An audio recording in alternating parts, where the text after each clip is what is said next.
Պահլավունիների իշխանական տոհմը հայտնի դարձավ 10-րդ դարի վերջում, Բագրատունիների թագավորության գրեթե ավարտին։ Իշխանական հայտնի տոհմը մեր պատմության մեջ իր կարևորագույն դրոշը թողեց և որպես հայոց պետականության պահպանման և որպես կրոնական ու հոգևոր մշակութային կարևոր դեր ստանձնած ու ժառանգություն թողած ազնվական ընտանիքի։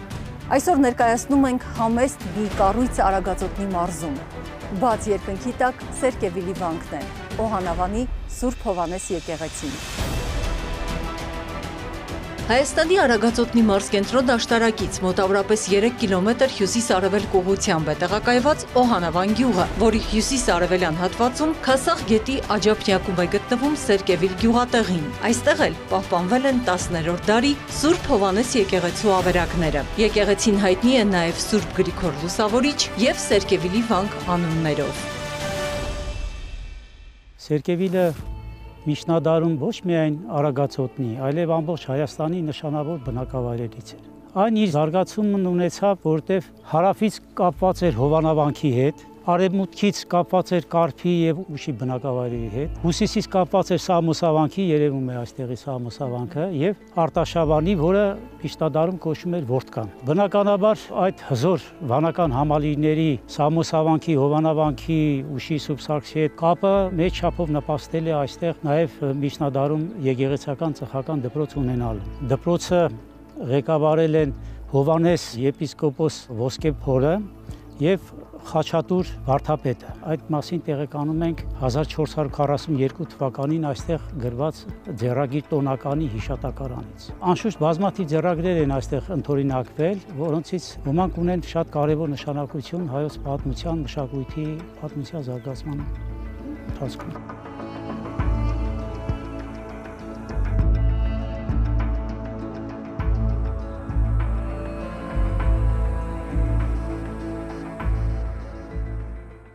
Եկեղեցին նախ անվան հետ կապված, չգիտես ինչպիսի աղբյուրից անվանվել է Գրիգոր Լուսավորիչի անունով և այդպես մտեց շրջանառության մեջ։ Սակայն պատմական տեղեկությունները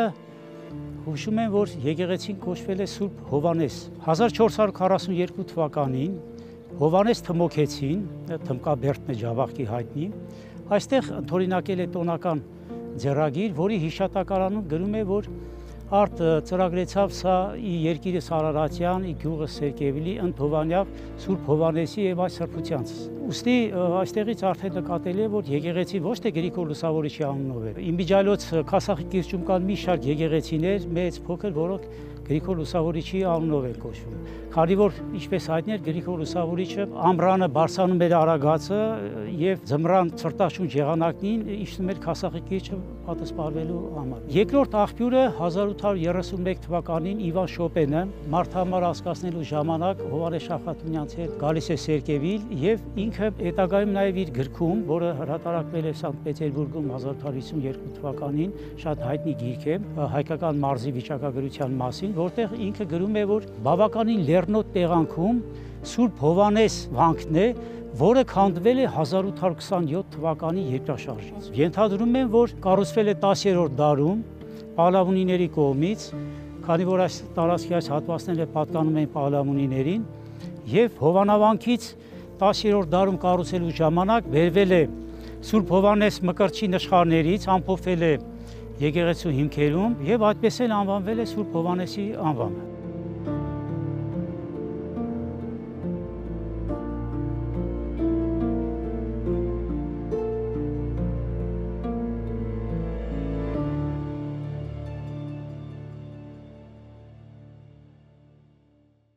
Արտաքինից ուղղանկյուն հատակագծով միանավ սրահ է, երկթեք անիքով, որտեղ թաղը նստում է զույգ կամարների վրա։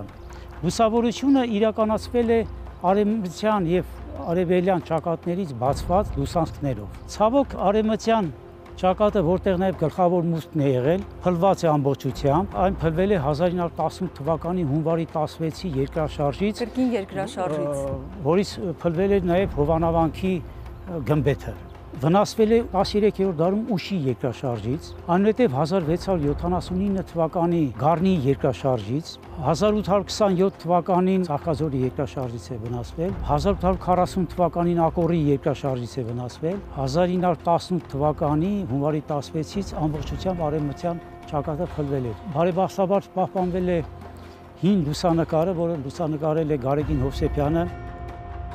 Նշանավոր հայագետ արվեստաբան Մեծիտան Ընկիլիկիո կաթողիկոս Գարեգին Հովսեփյանը նշանակալի գործ է կատարել նաև պատմահնագիտական եւ ճարտարագիտական հուշարձանների ուսումնասիրման բնագավառում։ Սերկևիլի վանքի բացառիկ լուսանկարներից մեկն արվել է նրա կողմից 1911-12 թվականներին։ Ճակատային մասը, որը կանգուն տեսնում ենք լուսանկարում, ցավոք փլվել է 1918 թվականի երկրաշարժից։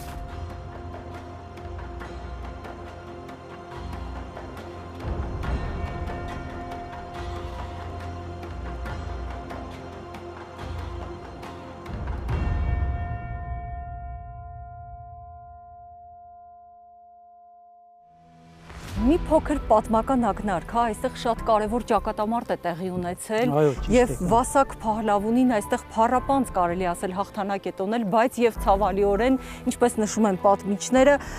շատ դժբախտ ու անփառունակ մահ է ունեցել։ Այդ ճակատամարտը տեղի ունեցել 1021 թվականին։ Ճակատամարտի մասին գրում են մեր պատմիչներից Մաթեոս Ուրայեցին, Մխիթար Այրիվանեցին եւ Վարդան Վարդապետական Վարդան Արևելցին։ Այն իր արտահայտությունն է գտել ճակատամարտը Մարմաշենի 1029 թվականի արձանագրությունում որպես թուրքաց պատերազմ։ Ենթադրվում է, որ Արագածոտն էին ներխուժել թուրքական զորագնդերը եւ շարժում էին դեպի Անի։ Ենթադրվում է, որ երրորդ թուրքական արշավանքն էր 1021 թվականին։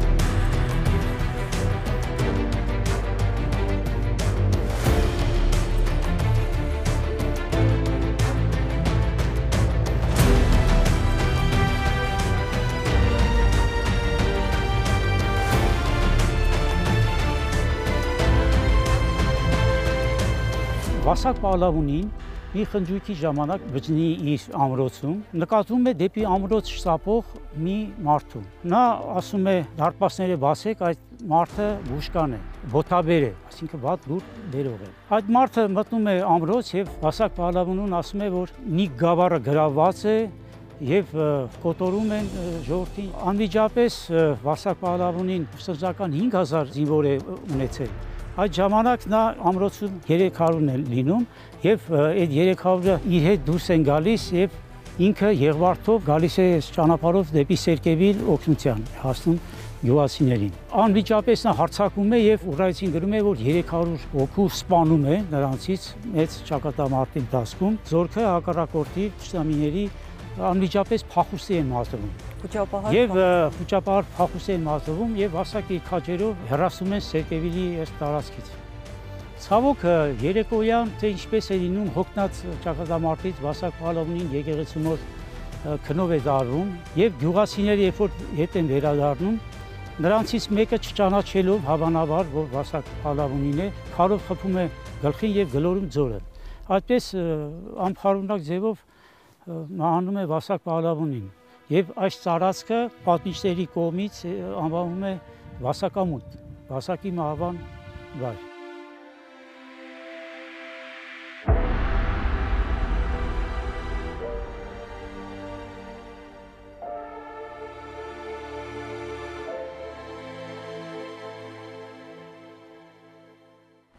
Սերկևիլը միջնադարում հայտնի էր իր այգիներով։ 1029 թվականին այստեղից մի այգի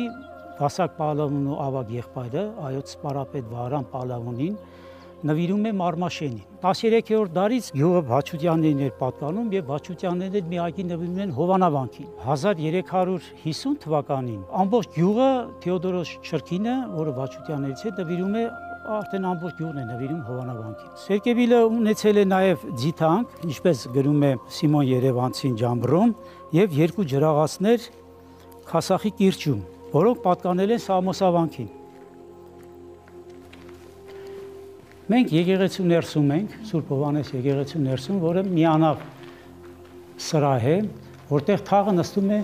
կամարների վրա։ Մուտքը եղել է արևմտյան մասից։ Արխիվային բազմաթիվ տեղեկություններ կան, որ 1930-ական թվականներին Օհանավանի բնակիչներից ոմանք այստեղից սրբատաշ քարեր են տարել իրենց տների կարիքների համար։ Այդ ժամանակ հուշարձանների Սերկևիլի, Օհանավանի հուշարձանների պահապան Արիստակես Խուդաբերդյանը բազմաթիվ նամակներ է ուղղել հուշարձանների պահպանության ընկերությանը այն ժամանակ, որ արգելել է, սպառնացել են նրան։ Հայաստանի ազգային արխիվում պահպանվել են մի շարք նամակներ ուղղված հնությունների պահպանության կոմիտեին Արիստակես Խուդաբերդյանի կողմից։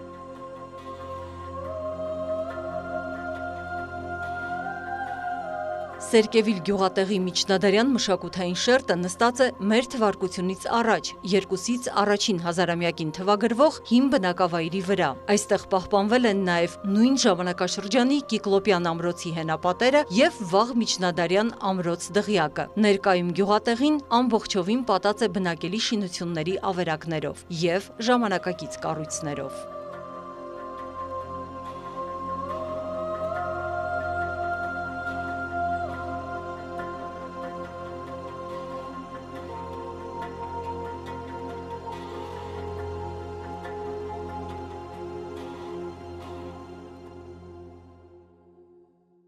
Վաղ միջնադարյան դղյակն է այնտեղ, որտեղ առաջի ուսումնասիրությունը 1831 թվականին կատարել է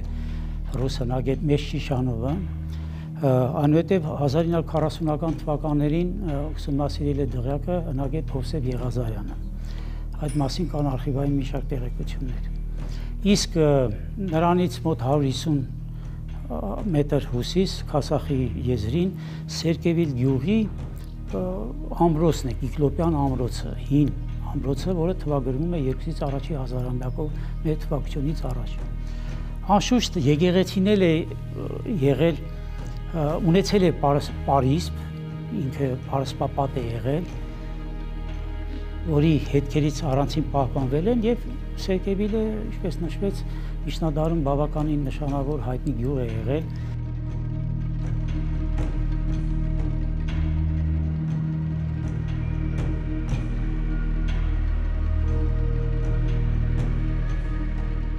Ցանկալի կլինի վերանորոգել եկեղեցին։ Միակ նպատակը դա կլինի, որ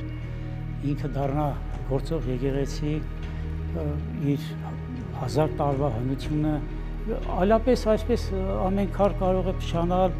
ջարդվել, հյուսային պատը ինչպես արխուլ վիճակում է, անձրևաջրերը ամբողջ ծածկն են վնասում,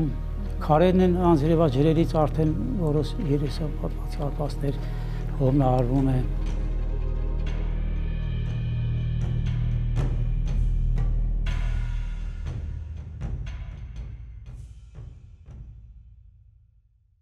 Բավականին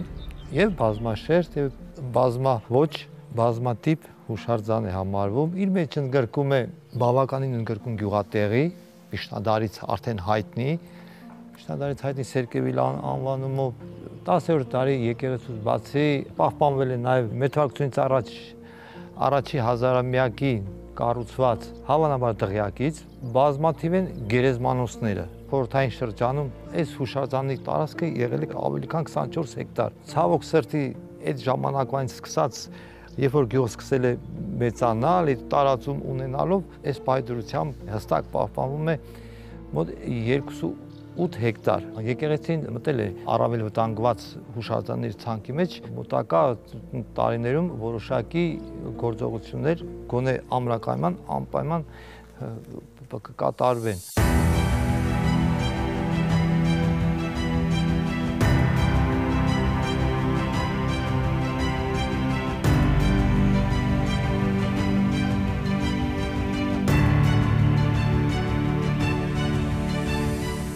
Իսաքանդ խոնարհված եկեղեցի է, հլա վերանորոգածել չի ինքը։ Մեծ սիրով ուզում ենք, որ էդ էլ վերանորոգվեր, դառնար տեսարժան վայր, լավ եկեղեցի։ Ափսոսում եմ, որ այտենց քանդված է մնացել եկեղեցին։ Գիտեմ, որ տենց տեղ կա, շատ սիրուն, շատ պատմական, փոքրիկ վանք։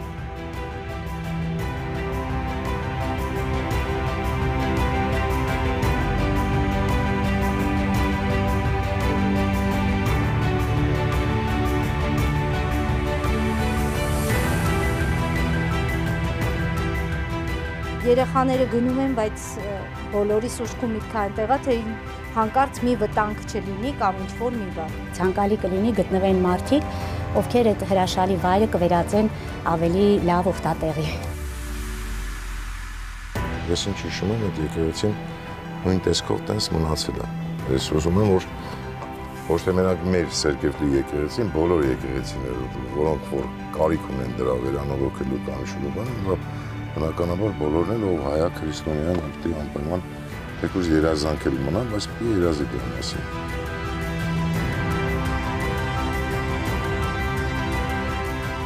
Անգամ այսպիսի ավերակ վիճակում եկեղեցին շատ ազդեցիկ է։ Պատշաճ ուշադրությունից հետո հարակից կառույցներով հանդերձ ու իր պատմությամբ այն կարող է դառնալ զբոսաշրջային այցելությունների լավագույն վայրերից մեկը։ Բաց երկնքի տակ Սերկևիլի եկեղեցիներ։